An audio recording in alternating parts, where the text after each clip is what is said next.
কক্সবাজারের রোহিঙ্গা ক্যাম্প আশ্রিতদের মানবিক সহায়তায় এখানে নিয়োজিত শত শত দেশি বিদেশি সংস্থা, কিন্তু বিশ্ব খাদ্য কর্মসূচি সহ WFP বিভিন্ন দাতা সংস্থার দেওয়া ত্রাণের চাল, ডাল ও তেল নিয়ে চলছে ভিন্ন এক বাণিজ্য। ক্যামেরার আড়ালে গড়ে উঠেছে ত্রাণের পণ্য বিক্রির এক অসাধু সিন্ডিকেট।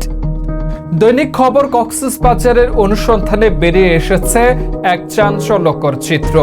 দেখা গেছে ত্রাণ সহায়তার পণ্য ক্যাম্পের ভেতরে ব্যবহার না করে রোহিঙ্গা জনগোষ্ঠীরা কৌশলে তা নিয়ে আসছে ক্যাম্পের পাশের স্থানীয় বাজারে। সেখানে নামমাত্র মূল্যে এসব পণ্য বিক্রি করে দিচ্ছে কিছু রোহিঙ্গা পরিবার, আর এই সুযোগকে পুঁজি করে অসাধু ব্যবসায়ীরা তা কিনে মজুত করছে এবং পরবর্তীতে সাধারণ মানুষের কাছে চড়া দামে বিক্রি করছে।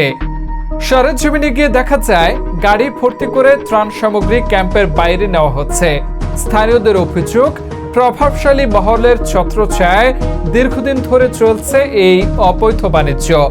এতে একদিকে যেমন মানবিক সহায়তার অপব্যবহার হচ্ছে, অন্যদিকে সরকারের নজরদারির অভাবে সাধারণ বাজার ব্যবস্থাও প্রভাবিত হচ্ছে।